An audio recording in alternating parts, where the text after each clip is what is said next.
So, Josh, let's talk about the process of this movie, of the end, as I love so much musical. So, is there a moment when you realize that you want to do a musical? I've always been interested in musicals as the kind of quintessential genre of denial. And since my theme is self-deception, I guess in a certain way, it's a natural genre for me. The act of killing, if it had my first film, if it had a kind of elevator pitch, it would have been Death Squad members make a musical, and there's 2 musical numbers in it. Here, this one was a little different. I was investigating oligarchs who'd made their money through tremendous violence, and I found an oil tycoon from Central Asia, and he was buying his family a bunker like this. And when we toured this bunker, I thought to myself, how will they cope with the guilt of leaving their loved ones behind, of fleeing a catastrophe for which they were partly responsible, for which we're all partly responsible? How will they raise a new generation in this place as a kind of blank canvas onto which they can paint an idealized portrait of themselves? And I realized that these were questions of denial. I mean, these were questions of guilt in a place that is the physical embodiment of denial. I could never ask those questions to them there. They wouldn't be able to answer them. They wouldn't recognize the questions. So I thought, how do I tell this story? Well, I set a musical in this place 25 years later. And musical, they use song not to sing their deepest truth, but to lie to themselves, to struggle to convince themselves through the act of singing of those lies.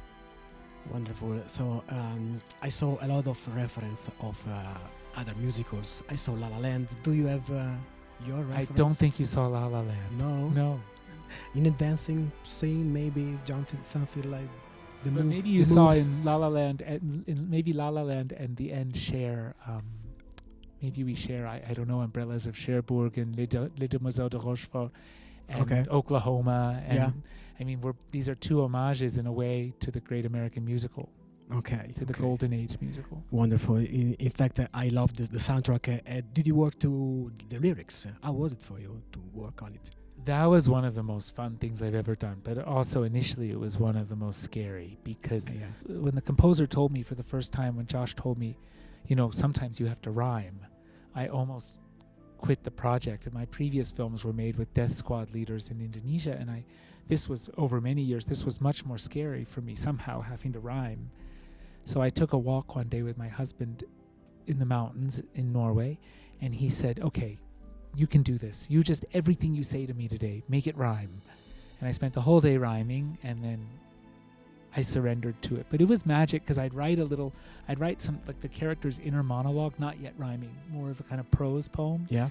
Send it to Josh, and then he would just, I felt like I was in, sorcery school or something, like the magic school. Like he would just come back with this amazing music in response to my text. And it wasn't always the right music for the film. Then we would work on it. We would work on the lyrics, change the music. He would very generously let me make suggestions to the melodies, to change the melodies if something didn't work for me. And he would suggest changes to the lyrics. But it was a very inspiring process. Do you have any favorite ones of the lyrics? I have mine, when they sing about the sky. I guess I have 3. I have the girl's lyric about time. Okay. Which is just like its own little poem. The seconds ticking past so fast, before you notice them, they're gone. Yeah. But I remember time when moments did not disappear.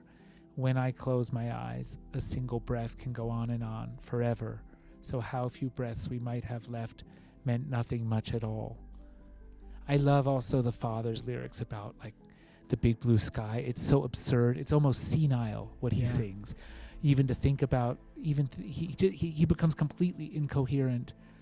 And I love some of the mother's postcards in her, like Autumn's Gone. Today, watching that part of the film, it made me cry, thinking the end of the world in this, because we're watching it in the mind. So suddenly the film frame no longer felt like a film frame. It felt like a window. Yeah.